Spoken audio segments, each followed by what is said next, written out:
बिस्मिल्लाहिर्रहमानिर्रहीम। Dear students, अस्सलाम वालेकुम। उम्मीद है आप लोग सब खैरियत से होंगे।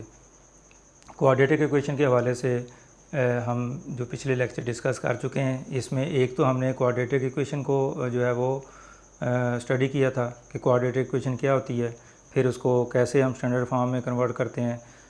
उसके जो डिफरेंट मेथड्स है उसको के बारे में आपको बताया था कि 3 मेथड से हम किसी भी क्वाड्रेटिक इक्वेशन को जो है वो सॉल्व कर सकते हैं, as factorisation method, completing square method और बाय यूजिंग क्वाड्रेटिक फार्मूला।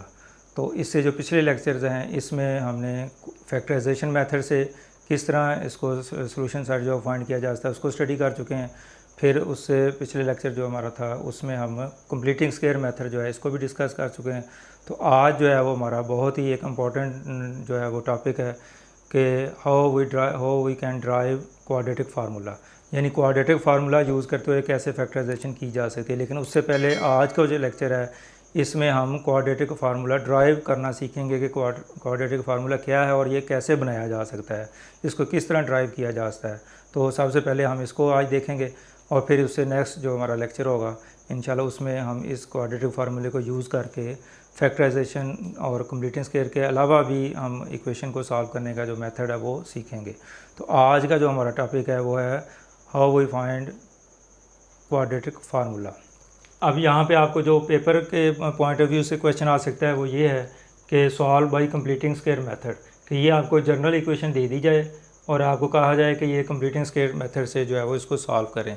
तो ये बेसिकली पेपर में क्वेश्चन इस तरह भी आ सकता है। और दूसरा इसका जो है पॉसिबल वे वो है ड्राइव क्वाड्रेटिक फार्मूला, कि आपको जस्ट इतनी बात लिख दी जाए कि क्वाड्रेटिक फार्मूला ड्राइव करें, फिर आपको इसमें से कोई भी चीज़ गिवन नहीं होगी। तो ड्राइव क्वाड्रेटिक फार्मूला मींस ये है कि आपने इसी इक्वेशन को लेके चलना है। तो जब आपको ये इस फॉर्म में क्वेश्चन दिया होगा तो इक्वेशन ज़रूर दी होगी, और अगर आपको इस फॉर्म में क्वेश्चन दिया हुआ है कि ड्राइव क्वाड्रेटिक फार्मूला, तो फिर याद रखें कि आपको क्वाड्रेटिक इक्वेशन जो है वो मुमकिन है कि ना दी जाए, वो आपने ख़ुद अपनी तरफ से लिखनी होगी।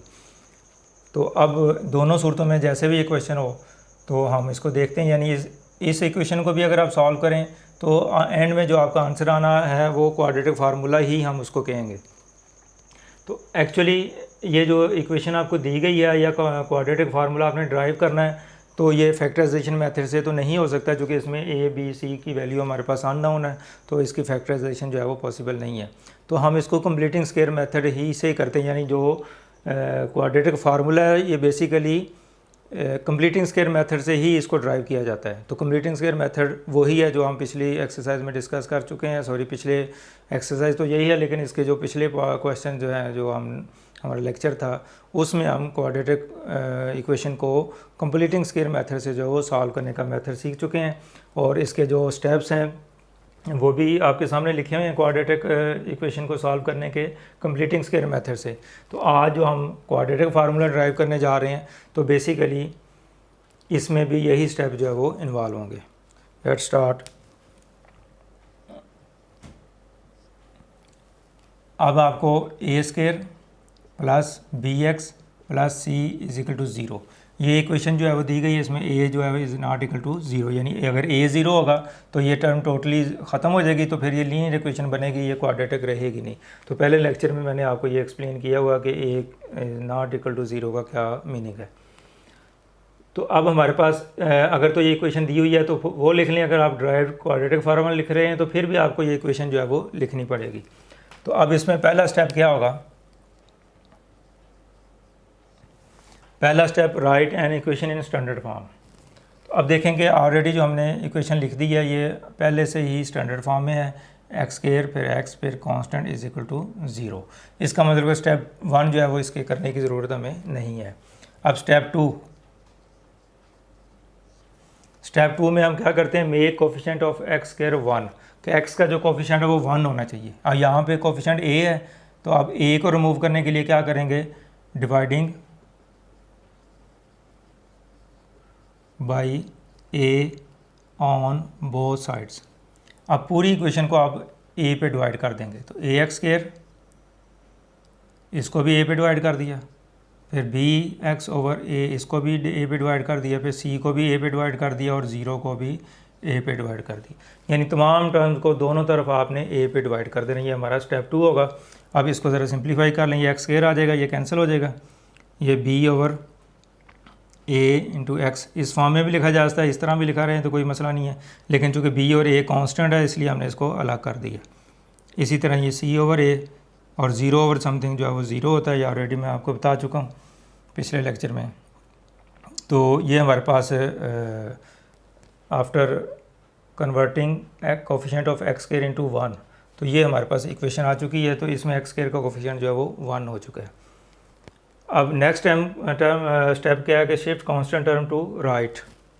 अब स्टेप 3 जो है कि ये जो कांस्टेंट टर्म आपने इसको दूसरी तरफ शिफ्ट कर देना। तो x square plus b over a x plus equal to minus c over a. तो ये इधर प्लस है, दूसरी तरफ शिफ्ट होगा तो ये माइनस हो जाएगा। अब स्टेप 4 में क्या करना है कि एक्स स्क्वायर का जो एक्स का जो कोफिशिएंट है उसका हाफ करना है, फिर उसका स्क्वायर लेना है। तो एक्स का कोफिशिएंट क्या है, बी ओवर ए। अब इसका हाफ करने के लिए क्या करना है, मैंने 2 मेथड आपको बताए हैं, या पे 2 पे डिवाइड कर दें या 1/2 से मल्टीप्लाई कर दें।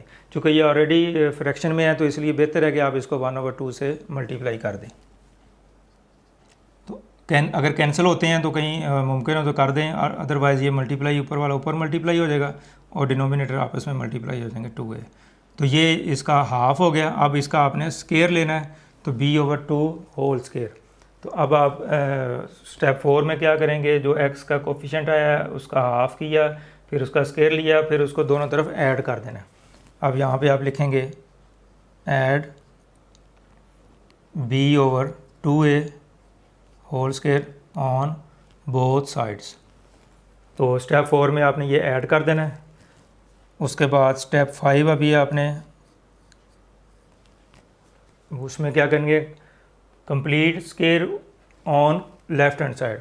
तो स्टेप 4 हमारा ऐड करने वाला बाकी है, तो इसमें स्टेप 5 बाद में करते हैं, पहले इसको ऐड करें हम। X square B over a x plus b/2a इसका स्क्वायर और b/2a इसका स्क्वायर माइनस c/a। तो ये दोनों टर्म जो है वो दोनों तरफ मैंने ऐड कर दी, इधर भी और इधर भी। ये नेगेटिव साइन था इसलिए मैंने इसको बाद में लिख दिया है, तो ये पॉजिटिव साइन के साथ ये ऐड होगी। अगर आप चाहें तो इसको माइनस c/a इधर भी प्लस करके आगे लिख सकते हैं, लेकिन वो नेगेटिव साइन की वजह से मैंने इसको पहले लिख दिया है, तो इससे कोई फ़र्क नहीं पड़ेगा। तो ये हमने क्या किया है कि जो इसका स्क्वायर था हाफ का वो दोनों तरफ ऐड कर दिया। अब हम क्या करेंगे, स्टेप 5 जो है उसकी तरफ चलेंगे, complete square on left hand side. इसका स्क्वायर कंप्लीट करना है। इस टर्म एक्स स्क्वायर को हम एक्स का स्क्वायर लिख सकते हैं। अब इसका स्टेप 5 में क्या होगा, ये फर्स्ट टर्म का स्क्वायर प्लस सेकंड टर्म का स्क्वायर, ये 2ab वाला फैक्टर अगर आप चेक करना चाहें तो ये 2ab वाला फैक्टर बनता है, तो चेक करके भी देख सकते हैं। ए फर्स्ट टर्म x है और सेकंड टर्म b/2a है। तो इसको सिंप्लीफाई करके देखें ये आता है कि नहीं आता। तो ये 2 से कैंसिल हो जाएगा, तो b/a, b को x से मल्टीप्लाई किया b/a, bx/a। अब देखेंगे यही चीज़ अगर आप मज़ीद इसको इस तरह भी लिख सकते हैं b/a इंटू एक्स। तो ये देखेंगे आपकी जो 2ab वाला फैक्टर है वो मैंने बना के दिखा दिया कि ये वाकई 2ab वाला फैक्टर है। अगर आपने ये जो हाफ का स्क्वायर ऐड करना होता है, अगर आपने ये बिल्कुल सही तरीके से किया हुआ तो ये लाजमी बात है ये 2ab वाला फैक्टर होगा। इसमें कन्फर्मेशन ऑलरेडी होती है, करने की ज़रूरत नहीं है, लेकिन फिर भी मैंने आपको बता दिया। अब इसको हम लिख सकते हैं x प्लस b/2a इसका स्क्वायर। अब ये कैसे आया, फर्स्ट टर्म का स्क्वायर प्लस सेकंड टर्म का स्क्वायर प्लस 2ab। तो a प्लस b का जो फार्मूला a प्लस b का whole square, first term plus second term का स्क्वायर, चूँकि 2ab वाला फैक्टर प्लस का है तो इसलिए इधर प्लस आ जाएगा। और इसका स्क्वायर ओपन करेंगे तो b/4a स्क्वायर आ जाएगा, ये minus c/a। x plus b/2a इसका स्क्वायर। अब ये तो सिंप्लीफाई हो चुका है, इसका स्क्वायर ख़त्म करेंगे हम आखिरी स्टेप में। इसको सिंप्लीफाई करना है आपने, तो इसका एलसीएम लें, 4a स्क्वायर जो है वो इसका एलसीएम आ जाएगा।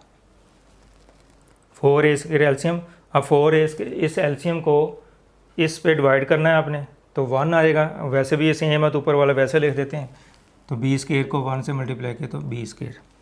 इसी तरह अब यहाँ पे डिनोमिनेटर a है तो एलसीएम को आपने a पे डिवाइड करना है, तो 4a आ जाएगा और 4a को ऊपर वाली टर्म से मल्टीप्लाई कर देना है तो 4ac आ जाएगा। अब हमारा लास्ट स्टेप, इससे ज़्यादा हम इसको सिंपलीफाई नहीं कर सकते। अब लास्ट स्टेप जो है वो हम क्या करेंगे, इसके रूट्स यानी x की वैल्यू फाइंड करने के लिए आप दोनों तरफ हमें स्क्वायर रूट लेना पड़ेगा, यानी स्क्वायर रूट प्रॉपर्टी यूज़ करनी पड़ेगी। अब स्टेप 6 हमारा x plus b over 2a इसका square is equal to b square minus 4ac 4a square. तो दोनों तरफ आपने क्या करना है, स्क्वायर रूट ले लेना है। तो स्क्वायर रूट लेते हैं तो प्लस माइनस लिखेंगे जैसे मैंने यहाँ पे आपको एक्सप्लेन किया था। तो अब इसमें क्या होगा, स्क्वायर रूट ख़त्म करेंगे तो x plus b over 2a square और स्क्वायर रूट कैंसिल, तो plus minus b square minus 4ac over 4a square. अच्छा, स्क्वायर रूट की प्रॉपर्टी एक और है कि अगर कुछ टर्म जो है वो डिवाइड हो रही हो और स्क्वायर रूट कंबाइन हो तो हम उसका स्क्वायर रूट अलग अलग कर सकते हैं। तो डिवीजन की फॉर्म में ऐसा कर सकते हैं और डिवीजन की फॉर्म में भी ऐसा कर सकते हैं, मल्टीप्लिकेशन में भी कर सकते हैं कि अगर वो डिवाइड टर्म्स हो रही हैं तो स्क्वायर रूट अलग अलग किया जा सकता है, मल्टीप्लाई हो रही हैं तो फिर भी अलग किया जा सकता है। लेकिन अगर प्लस या माइनस हो रहे हैं तो फिर ऐसा मुमकिन नहीं है। जैसे 3 + 2 है तो अब हम इसको 3 square root plus 2 square root जो है वो नहीं लिख सकते। लेकिन अगर ये मल्टीप्लाई हो रहे हैं तो फिर हम इसका स्क्वायर रूट क्या करेंगे, अलग-अलग कर सकते हैं। इसी तरह अगर ये डिवाइड हो रहे हो तो फिर भी हम स्क्वायर रूट जो है वो इसका अलग अलग कर सकते हैं। तो ये स्क्वायर रूट की जो कुछ प्रॉपर्टीज़ हैं ये मैंने बता दी। तो इस पर इंशाल्लाह एक बेसिक कंसेप्ट पर भी इसकी वीडियो एक बनाऊंगा तो आप उसमें मज़ीद डिटेल दे सकेंगे। तो अब यहाँ पे दोनों टर्म ये वाली, यानी इसको आप कुछ स्टूडेंट आप कंफ्यूज हो रहे हैं कि यहाँ पे माइनस है फिर भी मैंने अलग कर दिया, तो इसको पूरा एक फैक्टर लेना आपने, ठीक है। ये पूरा एक फैक्टर है और एक ये है, इसलिए ये अलग अलग कर दिया। पूरा एक फैक्टर है कि ये है तो इसको हम अलग अलग कर दिया। अब नेक्स्ट इसको करेंगे plus minus b square minus 4ac। अब इसको अलग अलग नहीं किया जा सकता क्योंकि ये बीच में माइनस है तो ये ऐसे एज ए होल चलेगा ओवर 4a, ये आ जाएगा 2a। 4 का स्क्वायर रूट 2 होता है और a स्क्वायर का स्क्वायर रूट जो है वो a होता है। तो वर्बली आप कर लें, नहीं तो इसको आप सिंप्लीफाई करके भी देख सकते हैं। अब मज़ीद हम इसको सिंप्लीफाई नहीं कर सकते तो अब हम क्या करेंगे, इसकी जो दो पॉसिबिलिटीज़ हैं उसको यूज़ करेंगे कि x प्लस, बल्कि चूँकि यहाँ पे हम इसको स्क्वायर रूट की वजह से मज़ीद सिंप्लीफाई नहीं करना तो यहाँ पे दो पॉसिबिलिटी बनाने की ज़रूरत नहीं है। हम जस्ट इसको क्या करते हैं, b ओवर 2a को उधर शिफ्ट कर देते हैं तो माइनस b ओवर 2a आ जाएगा plus minus b square minus 4ac over 2a। यानी x की वैल्यू निकालनी है तो ये जो कांस्टेंट टर्म है इसको दूसरी तरफ शिफ्ट कर दिया। अब देखें ये एक टर्म और एक ये नीचे डिनोमिनेटर दोनों का 2a है तो एलसीएम जो है इसका लेना पड़ेगा आपको 2a, और ये सेम है तो ऊपर वाला माइनस b वैसे आ जाएगा और ये सेम है तो ऊपर वाला वैसे आ जाएगा। अच्छा, अगर तो आपने इस क्वेश्चन का फर्स्ट पार्ट करना है, जैसे ये दिया था कि सॉल्व करना है, तो फिर तो आपको सोल्यूशन सेट इस तरह लिखना पड़ेगा। और इसके बाद भी आप ये कर सकते हैं कि ये एक पॉजिटिव साइन के साथ एक नेगेटिव साइन के साथ, तो इसको मज़ीद हम इस तरह भी लिख सकते हैं minus b plus b square minus 4ac over 2a comma आगे minus b minus b square minus 4ac over 2a। यानी एक दफ़ा पॉजिटिव साइन के साथ एक दफ़ा नेगेटिव साइन के साथ लिख दें तो एक्चुअली ये इसकी दो वैल्यूज़ हैं, ये नज़र एक आ रही है लेकिन प्लस के साथ एक माइनस के साथ। तो क्वाड्रेटिक इक्वेशन की मैंने पिछले लेक्चर में आपको बताया था कि ज़्यादा से ज़्यादा दो वैल्यूज़ जो है वो निकल सकती हैं। तो x की एक वैल्यू ये होगी और एक ये होगी। तो अगर तो अब आपने इसका सलूशन बताना है, इसको सॉल्व करना है, तो फिर आपने यहाँ तक इसका आंसर लिखना है, इधर तक लिख दें या इधर तक लिख दें। लेकिन अगर आपने क्वाड्रेटिक फार्मूला ड्राइव करना है तो फिर ये क्वेश्चन आपका यहीं पे एंड हो जाएगा, फिर आगे करने की जिसको ज़रूरत नहीं है, यहीं पे आपने इसको एंड कर देना है। तो ये जो है x की वैल्यू, ये इसी को हम क्वाड्रेटिक फार्मूला कहते हैं। तो क्वाड्रेटिक फार्मूला ड्राइव करना है तो यहाँ पे ये क्वेश्चन एंड हो जाएगा। अगर सॉल्व करना है तो फिर अगला स्टेप भी करना पड़ेगा आपको। अब ये क्वाड्रेटिक फार्मूला है, इसको थोड़ा सा मैं एक्सप्लेन कर दूँ ये भी इसका क्या मतलब है। एक्चुअली जो आपको इक्वेशन दी होती है इस चैप्टर में जो आप पढ़ेंगे क्वाड्रेटिक इक्वेशन, इसका आपने सोल्यूशन सेट जो है वो फाइंड करना होता है, यानी एक्स की वैल्यू निकालनी होती है। तो फैक्टराइजेशन मेथड से भी आपने देखा कि हम फैक्टर बनाने के बाद उसको एक्स की वैल्यू निकाल लेते हैं। फिर कंप्लीटिंग स्क्वायर मेथड में भी आपने देखा कि एंड में आप एक्स की वैल्यू जो है वो फाइंड कर लेते हैं। अब जो क्वाड्रेटिक फार्मूला है ये हमें एक्स की वैल्यू फाइंड करने में कैसे हेल्प करेगा कि जो भी आपको इक्वेशन दी होगी वो इक्वेशन लेंगे। अब ए बी सी से क्या मुराद है यहाँ पे, उसमें से उस इक्वेशन में से फर्ज किया ये -2x² + 3x - 5 = 0। अब इसमें a की वैल्यू 2 है, b की वैल्यू 3 है और c की वैल्यू -5 है। अब ये क्वेश्चन हमारा कंप्लीट हो गया। सिर्फ आपको मैं इस चीज़ को एक्सप्लेन कर रहा हूँ कि ये क्वाड्रेटिक फार्मूले में आपको कैसे हेल्प करेगा। तो बेसिकली आपको a b c की वैल्यू चाहिए होती हैं और वो वैल्यू आपने कहाँ से लेनी है, वो इस इक्वेशन से लेनी है। x² के कोफिशिएंट को हमेशा a कहते हैं चूँकि ये a है, x का कोफिशिएंट हमेशा b कहलाएगा और कांस्टेंट टर्म हमेशा c कहलाएगी। तो a b c की वैल्यू आप इसमें से निकाल लें जो भी आपको गिवन इक्वेशन होगी, और वो वैल्यूज़ आप इसमें पुट करने के बाद जब इसको सिंपलीफाई करेंगे तो आपके पास x का वैल्यू जो वो आ जाएगी, यानी वो रूट आपके पास फाइंड हो जाएगा। तो बेसिकली आपको क्वाड्रेटिक फार्मूला क्या करता है, ये वेरिएबल की वैल्यू फाइंड करने का एक मेथड है, ये एक फार्मूला है कि x की वैल्यू कैसे निकाली जा सकती है। इसमें अगर वैल्यू पुट करें तो कोई भी इक्वेशन को आप सॉल्व कर सकते हैं। तो इसलिए ये x की जो वैल्यू है ये क्वाड्रेटिक फार्मूला है। और नेक्स्ट जब हम इसके क्वेश्चन करेंगे तो हम इस फार्मूले को यूज़ करते हुए x की जो है वैल्यू यानी उसके रूट जो है वो फाइंड करना सीखेंगे। तो आज का जो हमारा टॉपिक है वो इतना ही था कि हमने क्वाड्रेटिक फार्मूला कैसे ड्राइव करना है। तो क्वाड्रेटिक फार्मूला हमने बेसिकली किस मेथड से ड्राइव किया है, कंप्लीटिंग स्क्वायर मेथड से। अब ये कंप्लीटिंग स्क्वायर मेथड से हम क्वेश्चन को सॉल्व करते हुए जो इसकी जर्नल फॉर्म है उसको सॉल्व करते हुए हमने एक x की वैल्यू निकाल ली है जो कि बतौर क्वाड्रेटिक फार्मूले के तौर पर यूज़ होगी। और नेक्स्ट जो हम क्वेश्चन करेंगे तो इसी फार्मूले को यूज़ करते हुए हम इसके जो सोल्यूशन सेट है वो फाइंड करना सीखेंगे। तो उम्मीद करता हूँ कि आप इसको अच्छी तरह अंडरस्टैंड कर पाए होंगे।